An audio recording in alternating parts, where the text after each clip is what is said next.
What's up, everybody? Welcome back to the Lights Out Podcast, episode 25. As always, I'm your host, Josh, and I've got my producer and brother, Joel, in the studio with me, as always. And today we are diving back into the Conjuring universe because we're going to be covering probably one of my most favorite haunting stories of all time, and that is the Perron family haunting. But before we get into the story, I wanted to say this is the very first episode of the national holiday here at the Lights Out Podcast, Halloween. We are very excited for this month. We've got a lot of let's be real. It's Halloween every day on Lights Out Podcast. It was hard for me to sit here and think, all right, what am I going to cover for Halloween this year? And I realized I was like, God, all the things that I would normally cover on this show would fit for October. But with that being said, I do have some special topics that I think you guys are going to really enjoy, and we're going to start it off right with a paranormal case. So I'm very excited about that. And also, today was supposed to be a day where we had a completely new setup here at Lights Out, but unfortunately, the sign that I ordered came broken thanks to UPS, and now I have to wait another month for a new sign to come, which is very sad because I was very excited to have you guys take a look at our new setup because we're going to totally change things around and we're going to get Joel more involved. We got a lot of big things coming here on Lights Out. So yeah, dude, I was so bummed out when I saw the sign. Like, it had a full chip out on the whole side of it, like someone kicked it or something. Yeah, it literally looked like somebody kicked the hole. Yeah, dude, like so excited to have that hanging up today, but unfortunately we're gonna have to wait it out a little bit longer. I know it's such a bummer because, like, of course I wanted to have like the sweet setup for Lights Out for October, and now we're not. We're gonna just be in the same old spots until the new sign comes, but it'll be all right, I think. And hey, at least we got the candles, right? Yeah, we got the candles, we got the incense. We're fully ready for this very crazy paranormal case. There's a lot of activity that happens in this one, and honestly, this is probably one of the cases that I believe the most that Ed and Lorraine Warren investigated. It's very famous, and I think you guys are going to like this one. I also wanted to remind you guys that we have got merch. We finally got our own merch. I'm wearing the metal tee, Lights Out metal tee. Joel's rocking the LOP cap. Yeah, I got the LOP dad cap going on over here. Super comfy too. Absolutely loving the merch. Yeah, it's great quality stuff. Really warm, really soft. The hoodies are all dope because they are double-sided printed. There's the skull on the back, and then you've got the skull logo on the front. There's a bunch of different shit on there, and we'll link that for you guys below because once these sell out, I'm not gonna restock these designs. I might keep the the cover art logo, but other than that, I'm gonna completely start fresh with the whole new drop, so that way every drop is got stuff in there that's limited time. You're only gonna get it once and that's it, and it'll be gone forever. So if you want something, check out milehighermerch.com and you'll find all of your Lights Out merch there. Also, this episode is brought to you by Bartleby, which I'll tell you about more. If you're in school, you're going to want to know about Bartleby, so stay tuned for that. But let's fucking get into this Ed and Lorraine Warren case, because this is an absolutely insane case that happened to the Perron family for a long time too. So in the early 1970s, Roger and Carolyn Perron decided to move with their 5 daughters to the countryside, escape the city, get out, where it's quiet and peaceful. It's one of my favorite things too, is to go to the countryside. Me and Joel were actually raised for the most part in the middle of nowhere, seemingly. We were 30 minutes outside of the city, so we were very used to not having a lot of noise around us and, seeing the stars at night. It was actually really nice.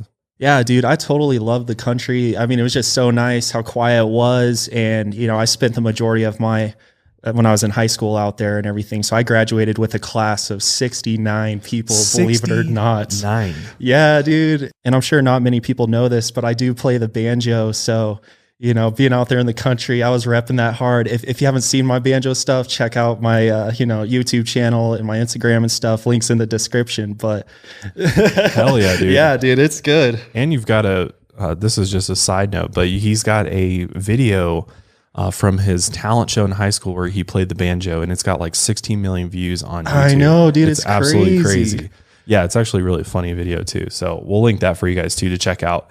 But yeah, I mean, coming from the country, Joel and I are kind of country boys at heart. I feel like, we're not really, we like our space around us. We don't like to feel confined. We like to have, some breathing room, smell a little bit of fresh air, a little less pollution.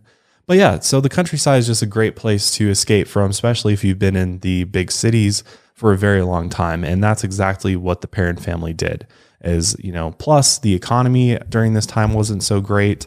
It was very expensive to live in the city. So they were like, you know what, let's move the family out of town and let's live a simpler life where things are less expensive and we can still have, a good sized house because they had a big family. So Carolyn Perron was a pretty good looking woman, and her and her husband, Roger, led a very happy life together. Their girls were obviously very close. They were close in age. And so they grew up being best friends. So it wasn't a big deal to move out to the country because, they would have each other. And that was the same for me and Joel's. We had each other. We didn't have a lot of neighbors around us to hang out with, but you just, you make it work. And that's exactly what they did. And for 8 months, they searched for the perfect house to raise their family in and start their new life in the country, which is so ironic considering which house they choose. In 1971, Roger and Carolyn Perron bought a 14-room farmhouse that had 10 bedrooms in Harrisville, Rhode Island. And Harrisville is actually a village in the town of Burrillville in Providence County. So New England area is, the way they have everything laid out is much different than it is out west. But it's kind of cool. They have like villages still, and there's a lot of little towns everywhere, and they all kind of unique to their particular town. And so Harrisville is a very, very chill, laid back area to, raise your family. The farmhouse that they bought was actually on 200 acres of property, which is a ton of land, absolute ton of land, with a barn to the left of the main house and a creek that actually ran through the estate. So this was like, to them, they're like, this is perfect. And so they used all of their savings that they had built up in order to buy it. And in January of 1971, during an icy snowstorm, they moved into their new home. Andrea Perron was 12 years old and was their oldest daughter, followed by Nancy, Christine, Cindy, and April. Most of the Perron children are still alive today, and a lot of them remember back to this time when their parents were looking for this house and just how happy they were to find this farmhouse. It was the perfect space for them, and obviously there's plenty of room for everybody. But unfortunately, this perfect farmhouse that they found had a very rich and very dark history. So they spent a lot of time looking for a home, but yet I wonder, and this is a point of contention, I believe, is that whether or not the Perron family actually knew about the dark history that this farmhouse had prior to moving in. And from what I have found, it sounds like they did not know about this history, but some people say otherwise. Originally, when the land was purchased, it wasn't until 1736 that an actual farmhouse was built on the land. And this is the farmhouse that the Perron family ends up buying. But a house built in 1736, I mean, I don't know how many houses out there you can even still buy now that are still around from 1700s. Like, that is so fucking old.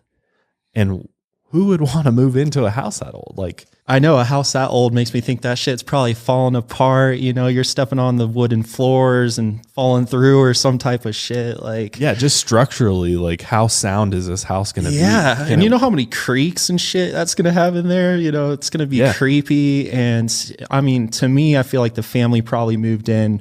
I know it wasn't mentioned, but maybe due to the price of the property, the price of the house, because when you think about it, a 12-bedroom home today is like millions of dollars, 10-bedroom home is crazy. So. Yeah. And during the 1970s, I mean, obviously money was a lot different then as far as what it was valued at. So I don't know exactly how much they bought the home for, but I know it was definitely affordable for the family at this particular time because it was getting very expensive to live in the city, and also to buy a home in the city obviously was just, for their family, would be way too expensive. So they definitely dropped some coin on this house, but it was definitely affordable for them and it provided all that room, all that acreage. So to them, the house was a bargain. It was a good deal. So they were going to take the deal despite the fact that the home is from the 1700s.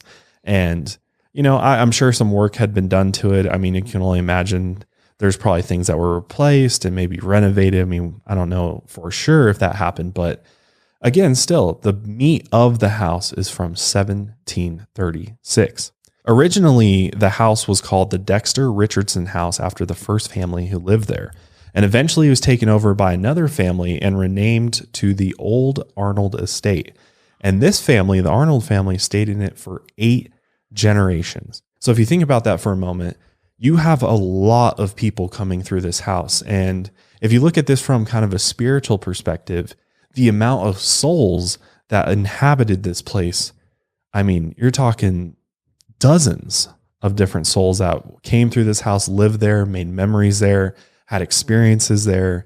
And so it really makes sense that a house not only this old, but with this many generations of people going through it, you can only imagine that there is a strong likelihood that this house would be haunted.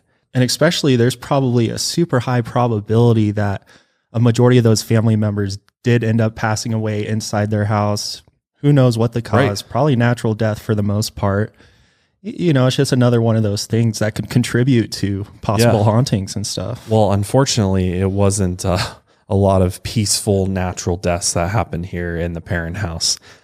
During this time, there was a large number of family members who actually died very violent and horrific deaths somewhere on the property or in the home, including several children as well. So, I mean, which sounds scary at first thought. You're like, holy shit, something's going on in this house. Why are these people suffering these horrific, violent deaths? But you also got to think about the time period, right? Like the 1700s, 1800s, life was fucking hard. Like I think about this all the time. I don't know about you, but I always think about what was it like to live in the early 1800s when there was no electricity, no running water. You could be attacked, invaded, killed at any point in time by somebody just riding along. Especially if you live out in the countryside, you're very vulnerable. So, there's a lot of different things and a lot of factors based on just that time period that increase your chances of dying, right? And dying a violent, horrific death because, you could be killed at any point in time by somebody that just wants your land. They want your house or people just got mad at each other and they murdered each other and there's no sheriff out there to arrest you. So a lot of different dark events and tragedies happened on this property. We know that for a fact. In fact, many of the deaths involved multiple children drowning in the creek on the property, and there was at least one person that we know of that was murdered. So there's this book called The Black Book, which was basically the town's first public records. It's contained all the information. That's how we know how old this property is. And the explorer that first found it actually created it, John Smith. And so there was multiple entries about this property. So that's how we know this information. And according to this Black Book, there were several other people that died by hanging, which is interesting because if you've ever seen The Conjuring, that's one of the things that they put in there, which, by the way, the first Conjuring is probably one of the best horror paranormal films out there. By far. Like, Joel and I watched the trailer before this. I wish I would play the trailer in here, but we watched the trailer before we started recording and both of us had like chills running up and down our spines. I mean, we've seen the movie, but I know every time I see it, it's just chills every time. It's so fucking creepy. If you haven't watched it, watch it after this episode. So multiple people hung themselves on the property from the trees. Another person committed suicide by drinking poison on the property, and at least 4 men mysteriously froze to death. The matriarch of the Arnold family in the late 18th century, Mrs. John Arnold, was 93 years old when family members discovered her lifeless body hanging in the barn.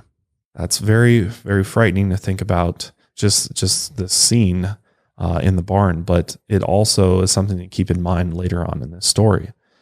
A particularly disturbing story is that of 11-year-old Prudence Arnold, a farmhand who worked for her family, actually brutally raped Prudence and then murdered her in cold blood. According to some records, Prudence was actually murdered in Uxbridge, Massachusetts, and her cause of death read, "Throat was cut by W.E.K." Other records say her killer was a man named Bill Norton or William Norton, and the W in W.E.K. could stand for William. That's definitely terrifying. Prudence's uncle named Johnny hung himself in the attic of the farmhouse. Others likely died by hanging in the attic as well, but that wasn't recorded in the official town records. Another notable relation to the Arnold family was a woman named Bathsheba, and her story becomes very important to the Perron family. So for centuries, strange things have been happening around the house. As you can imagine, with all these deaths, countless rapes, suicides, murders, there was a very dark energy and presence that inhabited this home. And anybody that stepped into the home became aware of that, because I believe you can really feel dark energy and places that are inhabited by spirits, because I feel that the energy and just the air around you feels differently. And Joel actually went to Zach Bagans' Haunted Museum recently, and I asked him this. I was like, what did it feel like inside of probably one of the most haunted places on the planet, considering all the things that Zach has in his museum? Oh, yeah. But what did you experience? What did you feel as far as the energy goes? Energy wise, like walking in there at first, like it just seemed like maybe another museum and everything like that. But as I went through each room, because they take you through, 15 plus rooms with different haunted objects and different exhibits, and even like things relating to serial killers and a lot of dark objects and stuff. And I must say, each room and like the story that they present to you just really kind of wraps you into that. And then, I was feeling like different types of energy. Like maybe the most noticeable thing I experienced while I was there was I was in the room of like the Divic box, like one of his most haunted objects. And after a while, I felt normal at first standing in there like, okay, this is really cool, but I'm not, because they've had stories of other people actually fainting and real types of, experiences from that. So I was kind of maybe searching for that a little bit. And I did start to feel slightly lightheaded and kind of woozy, or just like sickness a little bit, to where I could kind of feel myself start swaying a little bit.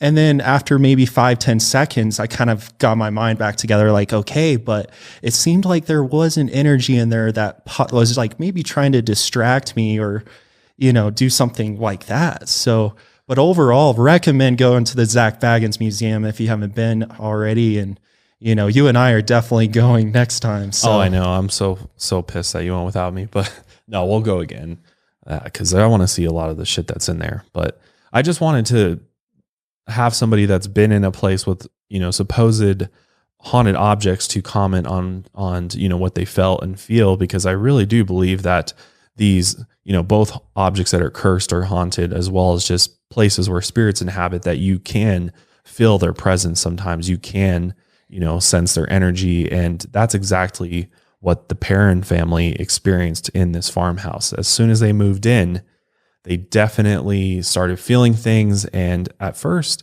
they claimed they never knew the history of it, so they didn't really know what had happened and taken place in the home.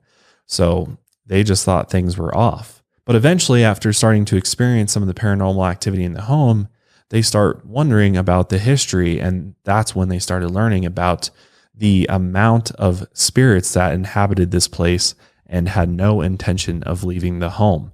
And this house, to this day, is probably one of the world's most haunted houses. And based on the testimony from the Perron family and their experiences while living in the home, it definitely seems like a very real possibility. So on that snowy day that the Perrons moved into their new home, they were actually warned by neighbors who knew about the house's history of tragedy to be careful. And when the seller came by to drop off the keys for their house, he actually told Roger Perron to leave the lights on after the sun goes down. And then he continued on to say, for the sake of your family, leave the lights on at night. And actually, in the state of Rhode Island, it's not required by law to inform a buyer about a supernatural presence or any paranormal activities that took place on the property. And probably because, there's no way legally to prove that is true or not. This is all based on the individual's experience. But it is interesting because I feel like that happens a lot where people don't know the histories of their home, that, for paranormal reasons or not. And so the Perron family had no idea about this dark, tragic history surrounding the farmhouse. Well, I feel like it's just the real estate agent just trying to get the deal, Oh, yeah. It's all about the profit. So. Oh, yeah. Oh, yeah. Definitely just trying to sell the home because it probably sat on the market because there's probably people out there that do Smart know the history. people who read it's about like, fuck it. that, I'm not buying that house. Yeah. What are you talking about? That house is haunted. So pretty soon after the family moved into this new home of theirs, new old home, it wasn't the end of financial trouble for them. At some point, a pipe burst and flooded their business actually, and to repair the damage, they had to sell most of their land, leaving the farmhouse and barn sitting on just 8.5 acres instead of 200. Immediately, my reaction to them moving into this house based on the history is that why would they, as soon as they start experiencing things, why wouldn't they actually leave? And this is probably one of the biggest reasons why people think this story is bullshit is because why wouldn't you move out a house that is this haunted and, has all these things going on in it? Why stay? And the thing about the Perron family is because of financial troubles, they were forced to stay in this home. They had put all their money and savings into it, and therefore they had no way to move out of it. Even if they sold it, which it would be very, very difficult to sell it for a profit and then move somewhere else. So they were there for nearly 10 years. And the amount of dread and just doom and gloom this family went through over this decade is truly astounding. But at first when they moved in, that wasn't the case. Everything seemed fine. The only strange things the family noticed were small and easily explained away. They'd hear odd noises and notice some small belongings mysteriously moving around the house. Like they'd put it one place and then they'd, go to another room and boom, there would be that, that thing. And like we were saying earlier, you can only imagine the amount of sounds and strange things that probably did happen in a house this old. I'm sure there was creaks and doors squeaking and, all sorts of different sounds. The sound of, the furnace coming on and things like that. So clearly there was going to be some weird things for them to hear. And so that's why at first they're like, okay, it's just all normal. This is all just comes along with living in a house from the 1700s. But then Carolyn started noticing that her broom would go missing, and she would eventually find it in a completely different area of the house from where she had left it. And sometimes she heard a scraping sound against the kettle in the kitchen, or she'd hear the bristles of the broom on the floor. And when she went in to check, no one was around. Occasionally, she found neat piles of dirt on the kitchen floor right after she cleaned it. And she would ask her daughters, hey, did you guys, bring this dirt in? Did you start sweeping it up? But none of them admitted to actually doing anything, making any of the noises, or bringing in the dirt. Andrea was the only daughter who had her own bedroom because she was the oldest. The second oldest, Nancy and Christine, shared a room, and the youngest two, Sydney and April, shared a room as well. Cindy, the second youngest daughter, would find her belongings moved around her in April's room, never in the same place where she left them. She'd also find that her toys would all be shoved underneath her bed when she didn't put them there. And she assumed that it was her older sister just playing a prank on her. When she couldn't find something, she would just demand to know where they hid it. And the older girls would be like, oh, what are you talking about? We didn't touch your toys. When the older girls started noticing their belongings moving or missing, they started getting suspicious too. And because they thought they were all messing with each other, they all started fighting with one another. And they stopped sharing clothes and toys and stopped visiting each other's rooms. And these 5 sisters who used to be so close and got along great, all of a sudden were now angry with each other and fighting all the time. So much so that their mother Carolyn had to intervene, and she would tell the girls to stop fighting. But the mysterious disturbances and objects moving around and weird noises continued. But then the girls started to experience things that couldn't be explained by just blaming one another. They actually started seeing apparitions around the house. And most of these apparitions or spirits were friendly, but a few more would become more disgruntled. But overall, they seemed fairly harmless. There was a young boy who wandered through the house aimlessly, and for months the spirit of a woman came into Cindy and April's room and actually kissed Cindy on the forehead. At first she thought it was her mother, but she recalled that her mother smelled like ivory soap, and this spirit smelled like flowers and fruit. The girls actually got pretty used to having these spirits around, and they started interacting with them, which only grew their fondness towards them. And the younger girls even viewed the spirits as playmates and babysitters, which is just so wild to think about. Like, your kids are all playing with spirits like that. That must have been weird to walk in on. But being with the spirits made them feel comfort. The girls viewed them as kind, and they were just there to keep them company. And even now, looking back at this, they would talk with so much fondness and about these spirits and how playful they were. And they'd come out and they would, play pranks on each other. And, they were just like harmless pranksters. But things started to take a turn for the worst when the spirits went from quietly moving objects to throwing them across rooms, smashing them against the walls and breaking. Glass items were also smashed and the doors would slam shut constantly. One particularly terrifying incident happened during a game the girls liked to play that they called hide and clap. And during the game, the person who is it is blindfolded. Everyone else runs and hides. And when the blindfolded person claps, everyone hiding claps back. And the first person that is found is then it. About 6 months after they moved into the house, the girls were playing a game of hide and clap. Cindy decided to hide in the woodshed. She actually climbed inside a wood box and covered it with a wood panel. The panel wasn't lashed in place and nothing was on top of it, but once she realized she wouldn't be found in that spot, she tried to push the panel off. But it wouldn't move at all. And all of a sudden she realized that she was trapped inside this wood box. There was no holes in the box either, so it was obviously very hot and she was running out of air. And so she started screaming at the top of her lungs and started crying as well. Eventually, she was making enough noise that her sister Nancy actually found her in the box. And she was just sweating from the heat and crying hysterically because she felt like she had been trapped inside that box. And what's so weird is you think, okay, well, the wood panel that she put on top of her must have been really heavy, was the reason why she couldn't move it. But how did she get it there in the first place if it was heavy? So clearly, it became heavy while she was in the box because Nancy was able to easily lift it off the top of the box. And she couldn't figure out why Cindy didn't just push the panel off of her. And after this happened, they all sort of started realizing that these spirits were kind of turning on them. And they actually went to their parents, Carolyn and Roger, and said, hey, we're dealing with these spirits. This just happened to us. What are you guys going to do about this? And Roger and Carolyn were like, what are you talking about? You guys are just making this up. There's no spirits in this house. They're not trapping you in wooden boxes. They're not throwing things around your rooms. What are you talking about? It's just a bunch of malarkey, man. And what's interesting about that is spirits really only want to present themselves to people that they choose.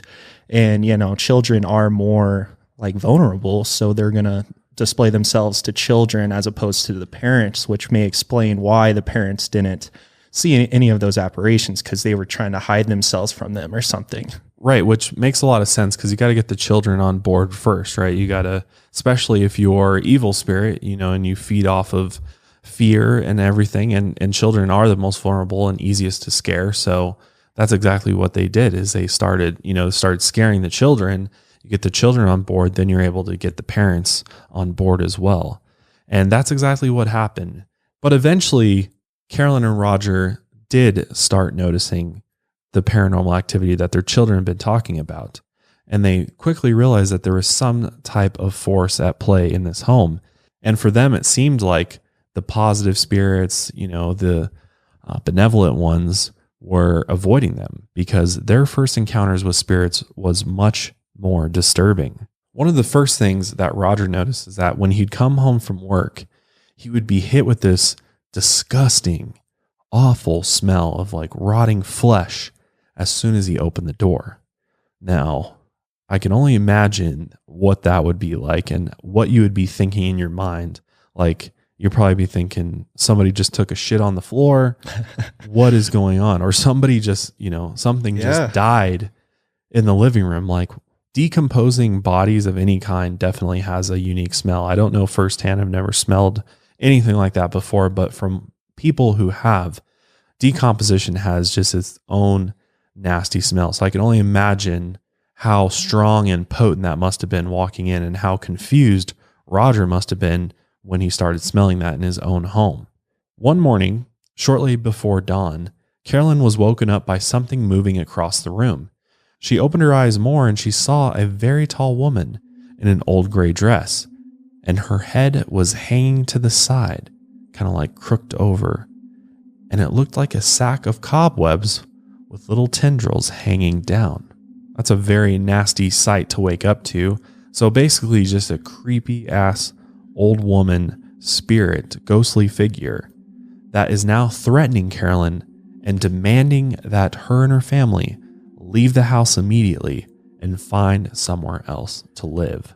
I would be like, yes, ma'am. Right. I'm out. Say, thank you for the warning. I will be vacating the premises. Exactly. Give me 24 hours. For real. Because, yeah, seriously, that must have been terrifying to see this woman. And she was nasty, absolutely nasty looking. And the spirit warned her that if they did not leave, then they would be, quote, driven out with doom and gloom. If a spirit fucking tells you that, you fucking leave. Yeah. You don't wait around to see what happens. And unfortunately for the Perron family, they just weren't in a place financially to do this. And I think a lot of people would probably be like, okay, this is just a weird experience I'm having. You know, this will pass and, you know, we'll be fine. I don't think anybody's going to move out the next day necessarily if they just have one encounter with this. But also, they just didn't have the financial means to do it. As time went on, Carolyn started feeling tiny pinches on her skin. Sometimes she was woken up by something slapping her across the face, and it wasn't Roger. The girls also noticed their mother was getting more and more agitated the longer they lived in the house. Carolyn even saw images of fire that she soon realized was a warning to leave the house. More and more of her belongings started disappearing without a trace. Sometimes as soon as she turned her back, something would disappear. And soon, these harmless, friendly spirits that the girls had, you know, been hanging out with, having a good time with, getting to know, were replaced by menacing, dark spirits. And in their presence, the girls could feel pure evil. These spirits were resentful and clearly angry. Once Carolyn started having these really negative experiences with these other spirits, she decided that she needed to look into the history of the home a little bit more. And I believe it was around this time that they did find out the history of the house a little bit. And they knew that, you know, there was a lot of really, really negative things that happened in this home over the years. And obviously, after finding out this information, this just brought the fear and the worry to the next level for the Perron family, especially Carolyn. She grew very, very worried about the safety and well-being of her family. And once, Cindy told her oldest sister, Andrea, that she could hear a disembodied voice. It was telling her that there were 7 bodies buried in the walls. And when Carolyn was doing research on the home, she learned that 7 was the number of verified deaths that took place in the house. That's pretty freaky to think about, to have that connection to the actual history of the home. And your kid is telling you that, hey, mom, I heard a disembodied voice say 7 bodies buried in the walls. Holy shit. One of the apparitions that the girls would see was a spirit named Manny. Manny was a creepy man with a crooked smile who would stand in the corner of their bedroom and watch them. Okay, hold up. That is so fucking creepy. Like, that is, I don't know about you, but that's one of my, like, something maybe crosses my mind. Really creeps you out. Yeah, every night when I'm just laying in bed, like, checking the corners, like, is anyone fucking looking at me and shit? Like, yeah, so creepy. And a creepy old man at that with a crooked smile. Oh, that smile, dude. What? Damn. From here, the activity only got worse. Furniture started moving across the floor on its own in the presence of the family. Doors and windows opened and would slam shut randomly. Sometimes the doors wouldn't close at all, no matter how hard you tried. Picture frames fell from the walls and shattered for no reason. And once, an orange in the kitchen oozed blood. Every morning at 5:15 a.m., everyone would be woken up in the house by a terrible, awful smell of rotting flesh and death. During the night, one particular spirit tortured the 5 girls. It would pull on their legs and hair as they tried to sleep. Another spirit chose to torment 8-year-old Cindy. It whispered in her ear repeatedly about the dead soldiers buried in the walls of the house. One spirit would keep the girls up through all hours of the night, repeatedly crying, "Mama, Mama." Another voice echoed through the halls at night saying, "Get out, get out." When they would hear this voice, Cindy and the younger sisters would run into Andrea's room at night crying, and they slept in her bed shaking and terrified that this demonic spirit would return. Some of the things the spirits did to the 5 girls, they've never even spoken about because it was that horrifying. The only thing they have said is that what happened to them was far more sinister than moving furniture and unexplained smells. No one in the family will give details about this particular spirit that actually physically tormented the girls. Andrea has implied that her and her sisters were molested, saying that the spirit was a very bad man who terrorized the 5 little girls. Sometimes when the smell of rotting flesh appeared, some of their beds would even levitate several inches off the floor. And occasionally the heating system of the house would mysteriously malfunction.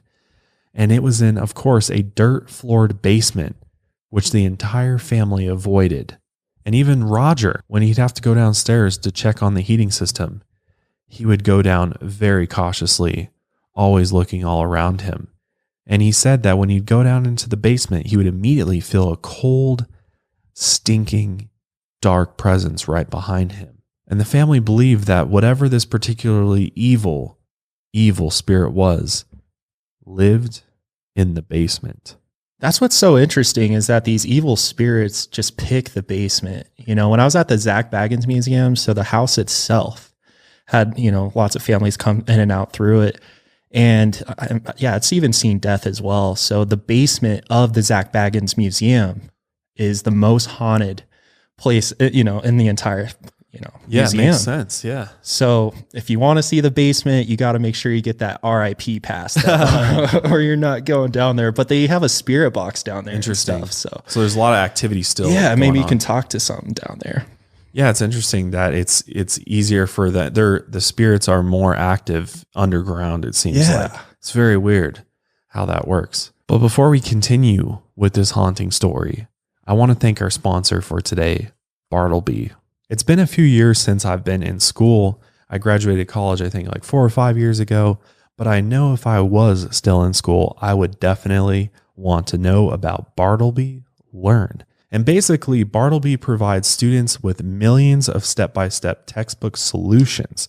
We're talking answers, people. You can ask 30 homework questions per month with that subscription service where subject matter experts with advanced degrees are there to help you with your homework day or night.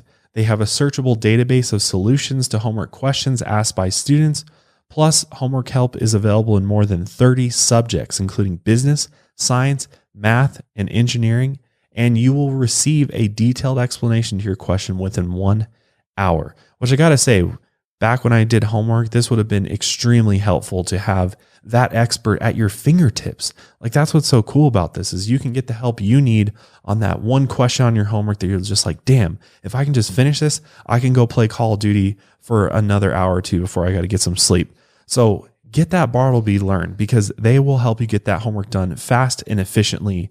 And right now, with our special offer, you can get 10 free homework questions for 30 days. All you got to do is go to getbartleby.com/lightsout. That's spelled GETBARTLEBY.com/lightsout for that special offer. Again, the URL is getbartleby.com/lightsout.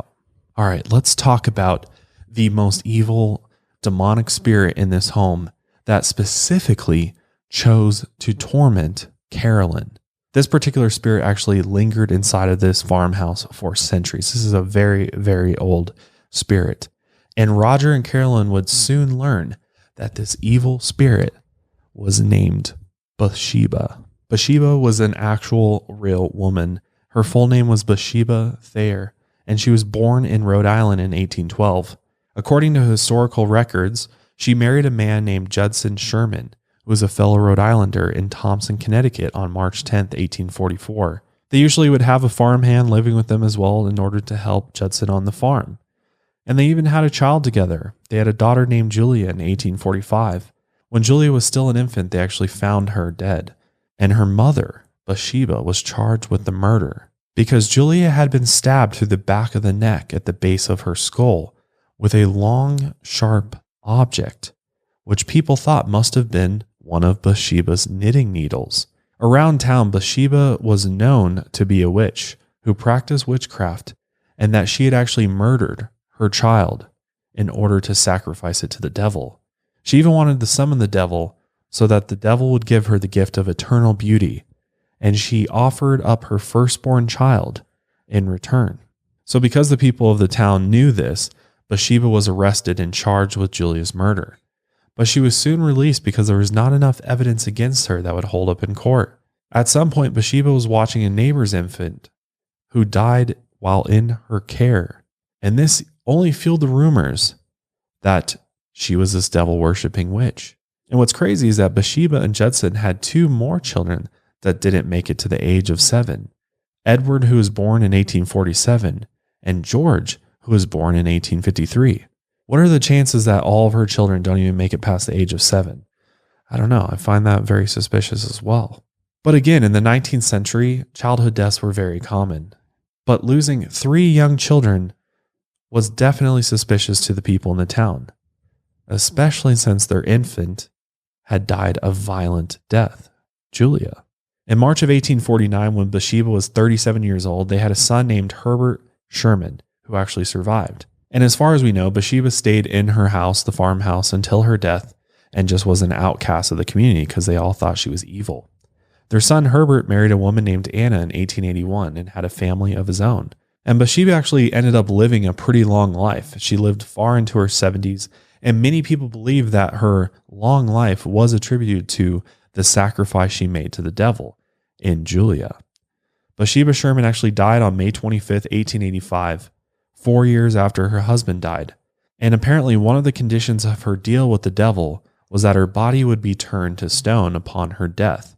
And it was actually reported that Bathsheba died from a bizarre form of paralysis that was probably caused by a stroke. And doctors at the time obviously couldn't fully explain this condition. And this actually frightened them quite a bit because it did seem like she turned to stone. Some people believe that Bathsheba actually died when she hung herself from a tree in the backyard of the farmhouse. I don't think we can confirm that, but a lot of people did believe this. And as a spirit, the devil doomed Bathsheba to live amongst the living, tormenting them for all of eternity. And she was especially resentful of women like Carolyn Perron. Bathsheba was jealous of the beauty that she had lost forever. She never got that eternal beauty, whatever that looks like. And anyone who lived on the property of her family home was cursed by Bathsheba. There's actually one photo that exists that may include Bathsheba. In the photo, she is standing outside the farmhouse wearing a mask. She's surrounded by people, yet standing alone with a vacant stare. This photo was taken approximately in 1885, shortly before her death. Bathsheba is likely wearing a medical mask in the photo in order to protect her from the number of different bacteria-borne illnesses that were ravaging the country at this time. This photo is very eerie, I must say.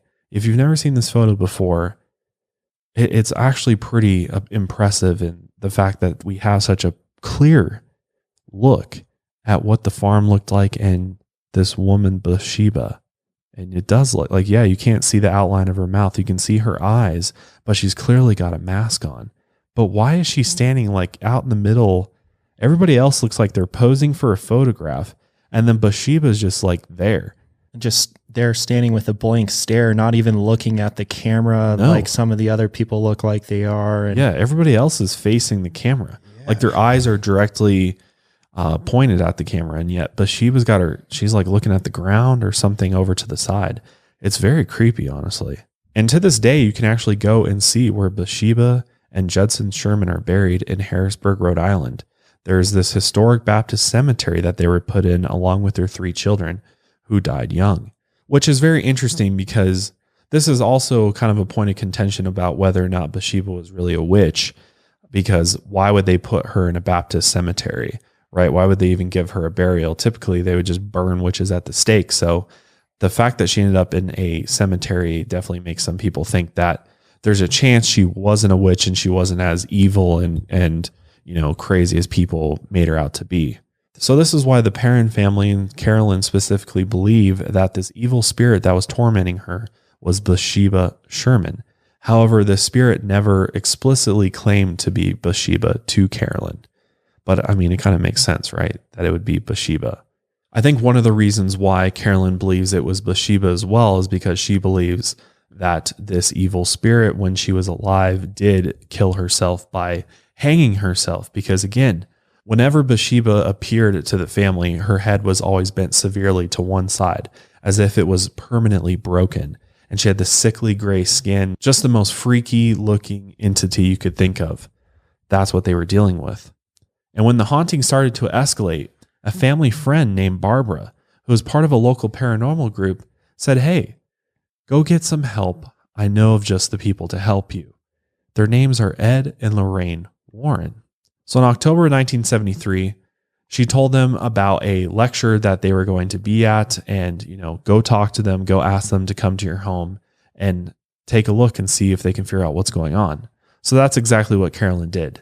She went and met up with Ed and Lorraine Warren after one of their lectures and said, "Hey, can you please help my family?" Ed and Lorraine Warren were very involved with this case. This was one of the cases that they thoroughly investigated, and they were very, very intrigued when Carolyn told them about the different spirits that they were seeing and all of the paranormal activity in their home. And in case you aren't familiar with Ed and Lorraine Warren, they were legendary paranormal investigators. I mean, they're definitely one of the most popular duos in the paranormal world. They are no longer with us, but while they were alive, they investigated over 10,000 cases of paranormal activity. Ed Warren was a World War II veteran and former police officer, and he got interested in the paranormal on his own, and he actually became a self-proclaimed demonologist. Lorraine, though, definitely had a gift. She's a psychic medium. She's definitely clairvoyant. She's definitely tapped into the other side. So she was kind of the one that would communicate with the spirits and demonic entities that they encountered on these different cases. They even founded the New England Society for Psychic Research, which is still around today, and it's one of the oldest paranormal investigation groups in all of New England. And at first, Carolyn was actually hesitant to contact anybody because she was worried they wouldn't believe her, because this is obviously a crazy story to anybody else, but to her, this is happening to her in real life. And Roger didn't want to contact anybody because he was very worried about his wife's fragile mental state. He thought she was, kind of going loony a little bit on her. And financially, they couldn't do anything because they didn't have any money. So they didn't know, they couldn't pay anybody to do anything really. But Ed and Lorraine Warren were very, very interested in this case. And as soon as they got the full details from Carolyn about what was going on, they were like, definitely something we want to take a look at. And Carolyn was ecstatic because she was very surprised that not only did the Warrens believe her, but that they were willing to help her for free. Roger, on the other hand, was definitely more hesitant about Ed and Lorraine Warren and didn't want to have just random strangers in the house. But when the Warrens finally came to the home, Lorraine stepped into the kitchen for the first time and she said, quote, "I feel a dark presence and her name is Bathsheba." So right there, Carolyn remembered the history on the home, and she realized that Lorraine knew exactly what she was talking about. And they made that connection that clearly the woman that had died or had killed herself at the property was most likely Bathsheba. This was really a breakthrough for Carolyn, that she got some validation from Lorraine Warren that, okay, I'm not just crazy. There really is this evil entity in the home. And it is this woman named Bathsheba that's literally emotionally and physically tormenting her. I mean, at times, she even felt like Bathsheba was possessing her to some extent. There was one particular time where Bathsheba made herself known. Carolyn was lying on the couch when all of a sudden she felt this horrible pain in her calf. The muscle immediately began to spasm, and she jumped up in pain. And when she looked down at her leg, it was bleeding quite a bit. There was already a pool of blood on the couch cushion. And when she looked around, she couldn't find anything that could have caused this wound and for her to start bleeding all of a sudden. Finally, after she got the wound to stop bleeding for a second, she noticed that there was a perfect circular wound. She had no idea how she got this though, but it looked like she had been stabbed with a knitting needle. And this only reaffirmed to Lorraine that they were dealing with this evil spirit, Bathsheba. And when Lorraine also heard the history on the home and heard about the fact that Bathsheba had been accused of murdering her infant with a knitting needle, she realized that most likely what had happened is that Bathsheba actually took this needle with her into death in order to use it against the living. Dealing with this evil entity was extremely exhausting from an emotional perspective for Carolyn. It was a lot to deal with, as you can imagine. And it felt like that the goal of Bathsheba was to basically drive her insane, because it was very clear that this spirit did not want the Perron family living in her home. For a long time, Roger did not really believe everything that was going on in the home. I mean, he was definitely skeptical. He was gone at work a lot. So Carolyn was home, alone and with the kids, and was having all these experiences with Bathsheba. But then Bathsheba put her sights on Roger. But instead of tormenting him, she started doing things that were very pleasurable to Roger. Bathsheba became a succubus.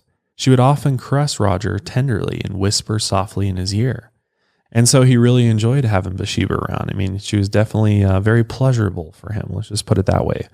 And over the next several years, the Warrens continued to investigate and visit the Perron family off and on and investigate the haunting happening in their home. But things got to a point where the family believed that the Warrens' presence in their home was actually aggravating the spirits and making the activity worse. Lorraine obviously just wanted to help, and she was determined to help, but in her eyes, this was a very, very negative case, and the small children in this house were in danger. Carolyn and Roger's oldest daughter, Andrea, believed that Bathsheba wanted her father all to herself and was prepared to do anything, including harm her mother, to get what she wanted. It's also been noted by local historians that Bathsheba, when she was alive, was extremely mean and violent towards the help of the farmhouse. She would often starve and beat the men who worked on the farm, which is kind of crazy to think about, but maybe she was really this evil bitch. Lorraine Warren started to believe that the severity of this particular haunting could have been caused by the Perron family's lack of faith, because the Perron family wasn't a religious family at all. And Lorraine believed that religion could drive back the evil spirits. Which is a great point, because I was honestly surprised that the Perron family didn't get a priest like way back once all this stuff started. Because, we've seen in plenty of cases a priest's presence and their spiritual blessing can rid certain spirits. Right. But if you're not a religious person, you would never even think to do that. You just think like something weird's going on. So I get why they didn't, but they just didn't believe it at all at first themselves. I think this was a thing that, they really started believing in as it was happening to them. Like, I don't think they came into this whole haunting event being very spiritual at all. So this was a very big shift for them. And Lorraine believed that, faith, specifically the Catholic faith, is sort of the key to battling these evil or demonic spirits. Because in their world, there's angels and demons, there's heaven and hell. And so it makes sense that if you're not religious, that you can fall under demonic attack far easier. You're more susceptible to being both possessed or just haunted by an evil spirit or entity. So that's why Lorraine and Ed would specifically bring, the Catholic faith and prayer and relics and crucifix and things like that, holy water, into homes in order to try and rid the houses of evil spirits. During their investigation, they discovered at one point the farmhouse had a minister and his wife living in it, and while they were living there, they didn't experience anything, which she attributed to their faith, that their faith kept them safe and, created sort of this shield around them, which maybe it did. And that's why they didn't experience Bathsheba or any of the other evil spirits, which I'm like, I don't think that's necessarily true. Just because you have faith doesn't mean you're not going to be visited by spirits. I think that's a kind of naive, but that's what Lorraine Warren believed. During one of their visits, Lorraine saw something in the corner of her room that she described as one of the most grotesque things she had ever seen. And at this moment, she called on her faith to cast it out. She told it to go away in the name of God, and it did leave, according to her. Lorraine really believed that faith was her best protection in these haunting cases, and that the only reason she was able to do this line of work was because God was protecting her. What's interesting is that despite all of their faith and different rituals, Ed and Lorraine Warren were not able to stop any of the paranormal activity or drive away the evil spirits that possessed this home. During their investigation, they even separated the family members to interview them. That's something they always did. They wanted to see if, people were making up their stories and see if they all had the same story. And in the Perron family's case, they definitely did have very similar explanations for what was happening and these different spirits that they were seeing. So the Warrens decided to conduct a seance in the most haunted area of the house, the basement, which is basically you get together and you attempt to contact the spirits and have open dialogue with them, really. Usually light a bunch of candles when you do this sort of ritual. And as far as we know, Lorraine has never spoken publicly about the seance. And whenever it's been brought up, she becomes visibly disturbed. So something happened during this seance.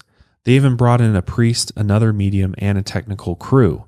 The children weren't allowed to attend, but Andrea and Cindy crept down to the basement stairs. And the children weren't allowed to attend the seance because obviously they didn't know what was going to happen. Things could go sideways, so they made them stay out of the basement. But this did not stop Andrea and Cindy from creeping down the basement stairs and watching in secret. This was a very bad decision on Andrea's part because this was the only time that she felt truly terrified for their lives while living in the house. Apparently, during the seance, when Lorraine tried to contact the evil spirits in the house, Carolyn, their mother, appeared to become possessed by one of the spirits. And Andrea remembers watching in horror as her mother started speaking a very strange language, or basically Latin or speaking in tongues, and her tone of voice was definitely not her own. She then witnessed her mother, who was sitting in a chair on the dirt floor, rise up and start levitating. Carolyn was then thrown across the room by an invisible force, and Andrea said it was like throwing a rag doll. Her mother was just being whipped about the room. Andrea then felt faint and thought she was going to pass out. She was so afraid, and this craziness went on for several hours. Carolyn's body was twisted and bent into unnatural positions, literally like ragdoll, just being, thrown around. The seance clearly went sideways. I mean, Carolyn was being possessed, being tossed around, tortured, but eventually it did stop. And when she returned to normal, her husband Roger was fucking pissed, as any husband would be, to experience your wife being tormented and possessed by this Bathsheba spirit. And obviously this all happened because Bathsheba got very upset that Lorraine and Ed were there and just decided to take it to the maximum level of torture she possibly could from a spirit form. And I'm sure Roger felt so powerless, seeing his wife go through all that and nothing he could do about it. That must have been so hard for him. And he was just fed up with Ed and Lorraine Warren at this point because it just seemed like anytime they were around his wife, she just went crazy. Like whether it was being possessed or tortured by Bathsheba or just being completely frightened about what was happening in the home. So he decided that it was time to throw them out. He was done. He said, "No more, get out of my house. We're done with you." And the Warrens left, but they were very, very worried about the Perron family because they believed that the farmhouse had a portal in the basement, which basically allowed these evil spirits to come through, which you're not able to prove that, obviously. But the Warrens really believed that something very, very evil was inhabiting this house and that they should leave immediately. After the night of the seance, the Warrens never returned to the farmhouse, and they never actually did anything to help the situation there. They definitely witnessed extreme amounts of paranormal activity there and spirits, but they never did anything that actually helped the Perron family in the end. And one of the reasons why I believe the Perron family is the fact that they were never really, really religious. And so, they really didn't totally agree with Ed and Lorraine Warren's, synopsis of their investigation there. And many of the Perron sisters would later say that they didn't really agree with how the Warrens actually studied and conducted their investigation in the farmhouse. At the end of the day, though, they did believe that something definitely unexplainable was happening inside the house. And the Perron sisters have said that there is no doubt in their minds that if Carolyn and Roger would have been able to move them out of the home sooner, then they would have definitely moved out. But again, they couldn't afford to move, so they had to stay there. But unfortunately, the farmhouse was losing value every day that they were there. The economy was still in a very bad place, and no one was in the market for that type of property. So no one was moving even to their area at all. And the family didn't really have any relatives or friends who could house 7 people. So there was nowhere for them to move. Man, that would be so hard to like feel like you're trapped. Yeah, literally trapped in a place like that, just being tormented and fuck. Yeah, I mean, can't imagine what they fucking seriously went through. Dark times. Times. And that's why I believe this case more so than many of the other Warren cases, is because the Perron family kicked the Warrens out because they're like, you're making this shit worse. Mm-hmm. We don't agree with how you're doing things. They weren't super religious, and also they had pretty legitimate reasons for why they couldn't move. It makes sense. In some other paranormal cases, it's very, they're renting a place, so you could easily move out of a rental if it was that bad. And there's other cases where it's just more believable that for the people to just move. Like, it's not that hard. But for the Perron family's case, it's very, very real that they were trapped. Like, they could not get out of this house. There was nowhere for them to go. They didn't have the money to just go buy something else. So they really were absolutely trapped inside of this haunted farmhouse. They would end up living in this house for over a decade. But as soon as each of the Perron sisters were old enough to leave, they got the fuck out of there. Let's just put it that way. Andrea went off to college, and Cindy moved into her bedroom, a room they believed was the least haunted, actually. As soon as Cindy graduated high school, she left too. But eventually, Roger and Carolyn were finally able to sell the house. It wasn't until 1980, literally over 10 years after they had been in the home, that they were able to permanently leave the residence. The Perron family believes that while they were living in this home, there may have been up to 9 different spirits that they dealt with as roommates. Imagine that. Once they sold the home, they actually moved to Georgia in order to start a whole new life, actually, and they completely left it all behind in Rhode Island. Good for them. I mean, I'm happy they finally got that chance to start over again. But come on, like 10 years. Like, think about that. Like, that is so long in a place that the last place you want to be at. And, that long of a time will definitely change a person. Yeah, for sure. Yeah, it really will. And I mean, the thing about the Perron family is that many of the sisters, especially Andrea, some of the others, not so much, but many of them have gone on to give interviews and write books talking about their actual experiences in the home. I mean, there's so much more details to this story than we can fit into one episode, but there's so much so that, I mean, Hollywood approached the Warrens to come and create the Conjuring series, which we talk about quite a bit on this show. And it was very, very popular. When The Conjuring first came out, it made $41.5 million during its opening weekend in theaters. And it literally became a franchise off of that. I mean, there's 6 or so movies, I think, out right now in the Conjuring universe. There's whole YouTube videos that go and explain Annabelle and, the different Conjuring movies, different cases. And obviously, Ed and Lorraine Warren benefited immensely off of this case and many other cases out there. And unfortunately, because of this, a lot of people not only discredit the Warrens, but they also say a lot of these families made up these stories about these hauntings that they experienced. And I mean, I'm on the fence for some of them, but I think with the Perron family, I really do believe that they really experienced all of this activity and potentially this evil spirit Bathsheba. I got to say, my main reason for believing in this case is because of Andrea. She went on to write a book series called House of Darkness, House of Light, chronicling the family's experience in the house. And there is so much stuff in here. I mean, there's so much information in there. Again, we got to remember that one point, there's that time that they had a physical encounter with the spirit that they don't even want to speak about. So, I mean, a lot of stuff happened. Andrea ended up publishing the first book of her book series in 2011.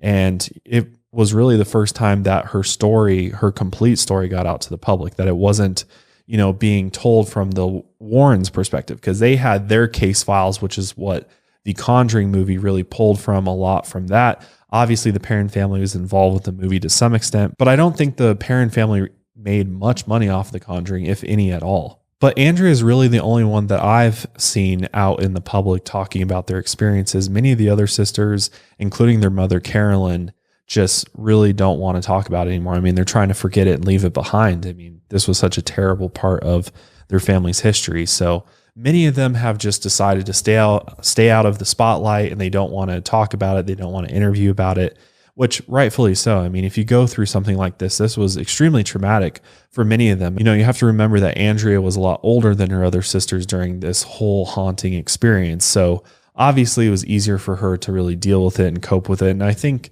Andrea kind of has more of a connection to the other side. She's a very interesting woman, that's for sure. There's some interviews on YouTube of her that you can check out if you want to kind of hear her side of things, because she really gives kind of a different perspective to her experience in the home. And according to Andrea, she says that the Conjuring movie is mostly a true story, but obviously there's some elements of fiction tied in. They got to make it, more jump scary and things like that. But at the end of the movie, the person that plays Ed performs an exorcism on the mother. And of course, the evil spirits are gone forever. But in the real life version, the spirits never left. And Lorraine is adamant that her and Ed would never perform an exorcism. They said they would never do that because they believe it must be performed by a Catholic priest with proper permission from the church. So obviously that was completely made up for Hollywood and makes for a better film. But not only that, there's other discrepancies in stories from members of the Perron family that don't really match up with the case files of Ed and Lorraine Warren. So that's why a lot of people believe that Ed and Lorraine Warren kind of, they would go into these paranormal investigations and they may not get as much as what they wrote in their case files, because a lot of people believe that the Warrens are kind of frauds in the sense that they were really just out to make money. They were just really trying to, get book deals and movie deals by, sort of playing up the things that they experienced. Yeah, I totally think they might have stretched out a lot of the actual facts, the actual things that they captured, out of proportion and stuff. But it makes sense to tell or try and tell an interesting story. Yeah, exactly. I mean, maybe they're entertainers more than they are paranormal investigators. I mean, it's very controversial. I mean, a lot of people have different feelings about the Warrens, and I'm on the fence. I don't lean one way or another. I think it's definitely interesting, but I do see that there's a possibility for them to embellish things and kind of blow things out of proportion a little bit. Because look how successful the Conjuring series has been. They've literally, millions of dollars been made. But then again, a lot of people say, where's the, why aren't Ed and Lorraine Warren more wealthy than they are? And they still keep their files locked down. Like, why would they do that if this was all just a fraud? So I don't know. I don't know what I really think about all this. I think that maybe not. That's my best answer. But some other interesting events did occur actually while Andrea was on the set of the Conjuring film. She claimed an invisible force blew through the facility and swept away everything in its path.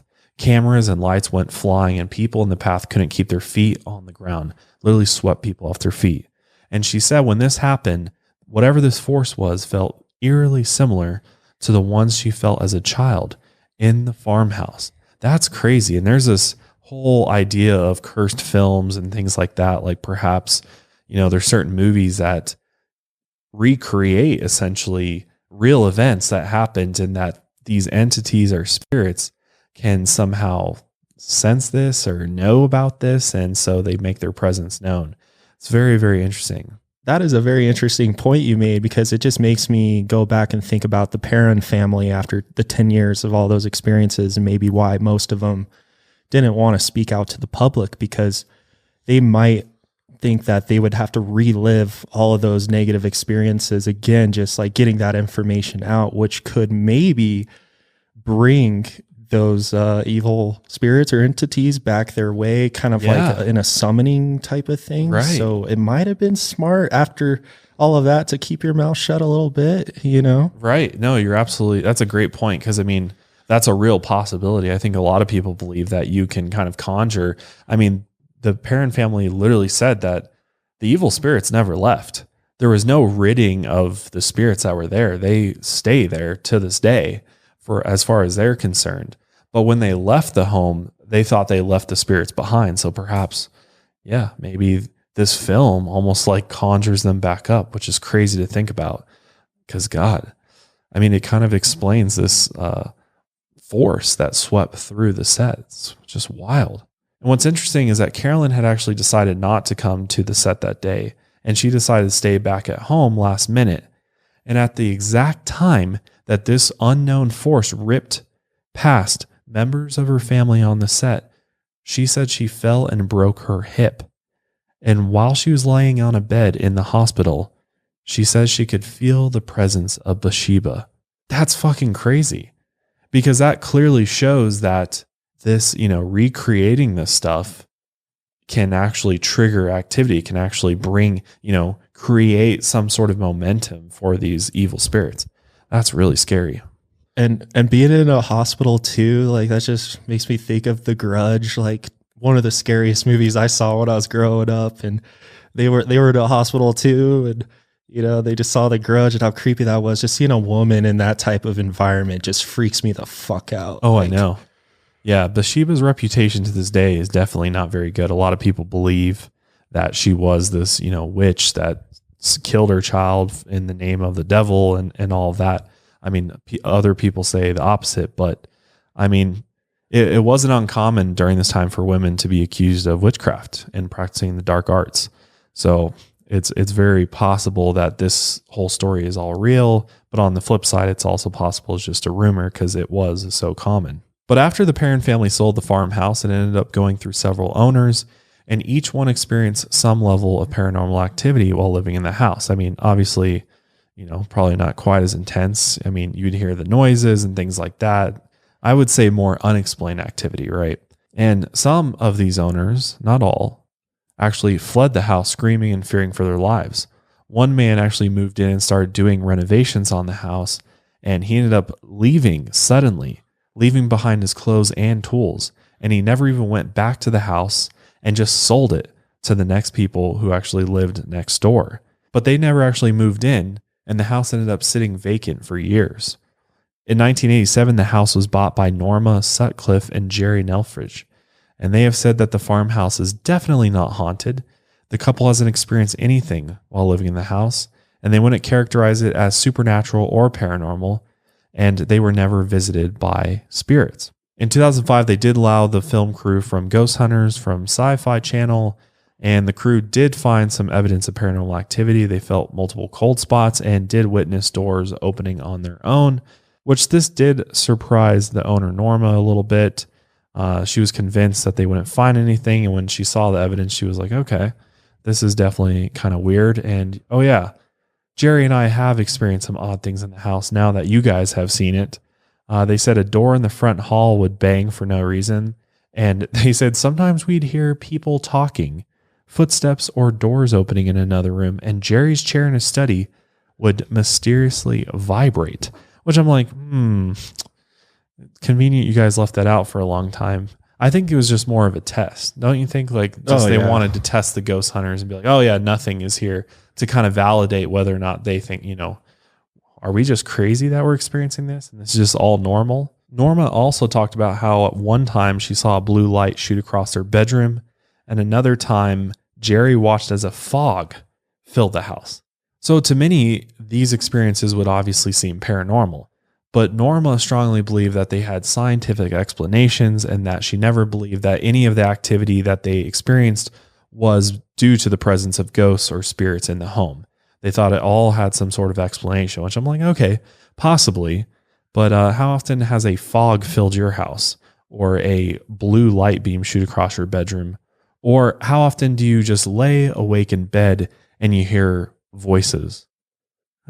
I'm sure it's pretty rare for most of us. That kind of activity doesn't seem like something that would have a scientific explanation behind it. I feel like the doors opening and closing on their own in this case, just because of how old the house actually is it could be common. I mean, I haven't lived in a house this old to see doors open and close on their own like that, but the hinges and the material on those doors, depending on how old they are, could be a factor in why they're kind of unlatching on their own. Maybe there's a blow of some wind from the window or something, but yeah, for like some of the most obvious stuff, like you said, the doors or, some of the noises that they hear, like obviously could all be just normal stuff from a 1700s house.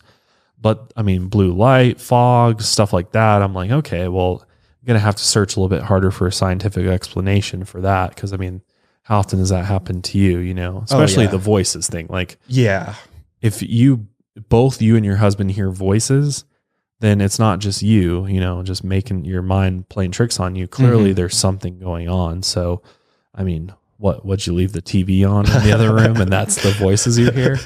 Maybe, I guess, but I don't know. I think there's probably something more going on there. But obviously, once The Conjuring came out in 2013, Norma and Jerry had constant trespassers on their property. They had ghost hunters and ghost enthusiasts, fans of the movie that just want to go to the house, see where, you know, all the magic happened. And this really, really pissed them off because they were trying to live privately and they did not appreciate the constant attention they were getting as a result of the Conjuring films. And it definitely didn't help when Andrea came out with her book series about the house and what she had experienced there, because fans of the movie quickly realized that what really went on in the house was far worse than what was even depicted in the Conjuring movie. I mean, Andrea talked about physical torture, physical actual assaults happening. I mean, it was really, really bad according to the Perron family. So eventually the amount of people that were trying to go to the house, they were being harassed. There was just people there all times a day, got so bad that Norma actually sued Warner Brothers for damages and for the cost of a state-of-the-art security system that they had to buy in order to keep trespassers away, which is very interesting. I don't think anything ever happened with that. I think it'd be pretty hard to sue Warner Brothers. But eventually in June of 2019, they sold the property to Corey and Jennifer Heinzen, who are actually paranormal investigators, interesting enough. And Corey and Jennifer have a very different view of their new home. They have said that they have experienced paranormal activity from the day that they moved in. They hear faraway footsteps and knocks, doors slam for no reason, flashing lights come out of nowhere. And as paranormal investigators, obviously, if there's all this activity happening, you know, they wanted to open up to the public. They want other people to experience it. They also do believe that there are spirits inhabiting the home, and that's why they love it. They love the land, they love the creek that runs through it, and it's actually a very peaceful place. And they don't mind that the house has this dark past or the fact that it's haunted. I mean, as paranormal investigators, I'm sure that's like a fucking theme park for them. It's like going to Chuck E. Cheese or something. It is. You got constant fun and entertainment in your house because you got all this paranormal activity you can study. However, what's interesting is that Corey does have a hard time being alone in the house, but he doesn't believe that the spirits that inhabit the home are evil. He just feels like there's a lot of spiritual activity there. There's a lot of energy happening. Their son, Kyler, has also experienced paranormal things in the house as well. He's claimed to have seen a black mass which hovered over his head and then moved around the room, where it then moved away slowly and eventually dissolved. Sometimes they do hear disembodied voices echoing through the house or electronic voice phenomena that they capture. Jennifer feels that living in the house is both a little scary but also exciting, and right away she looked forward to sharing the house with others. So they officially opened the house to the public in February 2020 actually, and people pay to stay the night at the house. And they think of it as running a haunted house, not a bed and breakfast. Apparently the cost to stay in the house is $125 per person on weekdays. On weekends, the cost is $750 for a minimum of 6 guests and $125 per person after that. Damn, they're making bank off this shit. Oh, they are. Such a smart move, profit-wise. Yeah, honestly. Like, wow. Seriously. Honestly, I would do that. That's kind of an investment. Make like a haunted Airbnb. Yeah, that's what I was thinking. That's this smart is. as hell, Yeah. honestly. We should start house hunting for some haunted places to buy. Right. And apparently they're booked through October. And they've said that the week of Halloween has been spoken for. Clearly, it's going to be booked out on Halloween. Yeah, maybe we can go stay there sometime. That'd be cool. That would. Go stay at the Perron house. Hell yeah. Jennifer and Corey believe that the evil spirits that terrorize the Perron family have moved on from the house, though. It's possible that these spirits may connect more to people than to the actual property itself. And that may be why members of the Perron family still sometimes feel the familiar presence of these spirits. It's also possible that these evil spirits are still within the house, but they are waiting for the right people to start haunting once again. Because, I mean, who knows? We don't know how this paranormal world works at all. We have no clue what the laws are or anything like that. Because, I mean, at the end of the day, it's very clear that the Perron family absolutely had some type of unexplained experience while living in this farmhouse. And even to this day, they refuse to discuss many parts of their history in this home. And when they're questioned separately as adults, all of their stories still line up perfectly. It's not like they each have their own version and it's embellished here, it's not here. It's all very consistent. Andrea has a very interesting outlook on their family's experience in this house. She believes that they were kind of there for a reason. And part of the reason that they experienced all this paranormal activity is for her to, write books about it and share the family story with others and give them, an insight into this paranormal world. And she's one of those people that doesn't care what people think about them or their experiences. And she knows for a fact what her family experienced and that no one can take that away from them. I mean, it's their experience at the end of the day. Who are we to judge? Who are we to tell them that they didn't have this crazy paranormal experience in this old farmhouse? We just can't.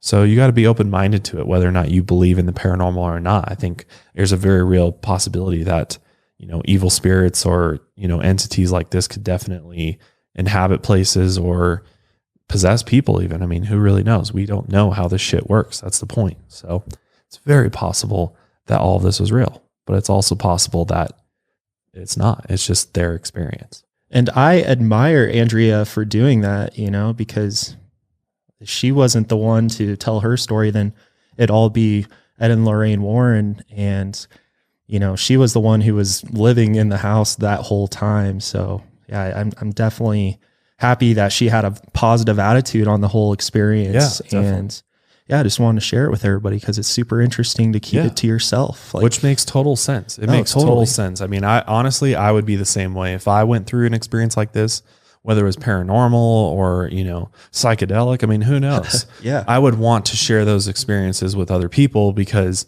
I think it's important for, those who haven't experienced what you have to hear your experience so that they have something to compare when they have their own experience to something else, and it's not, I think if we all go through life and we just have all this shit up in our head and we never share our experiences with others, we're not going to grow as humans. We're not going to evolve. So that's super important that we do that. And you can't just, take somebody's experience and say, oh, that's complete bullshit. That's a lie. You're a liar. Because who are you to do that? You're not, you're not God. You can't, you're not some otherworldly being that knows everything that's happening. So you're the same as that person. And you've probably been in the same boat. So don't judge people. That's my message for this episode. Don't judge people. But with that being said, that is the Perron family haunting for you. Obviously, there's tons more about this. There's YouTube videos of Andrea. There's books you can read on this if you're interested in learning more. We definitely recommend watching the Conjuring movie, though. They do a really good job of kind of bringing this whole story to life in a visual way. So definitely check that out. Also, if you guys want to support the show, make sure you're subscribing to us on iTunes and following us on Spotify, especially if you only watch us on YouTube. I know it's so enjoyable to watch on YouTube, but if you got a few seconds, it's free. Go subscribe to us on iTunes, follow us on Spotify. We really appreciate it. But from here on out, for the rest of October, our episodes are only going to get darker and scarier and more disturbing from here. So make sure you get ready for next time because we're bringing you a very, very creepy story. But until next time, lights out, everybody.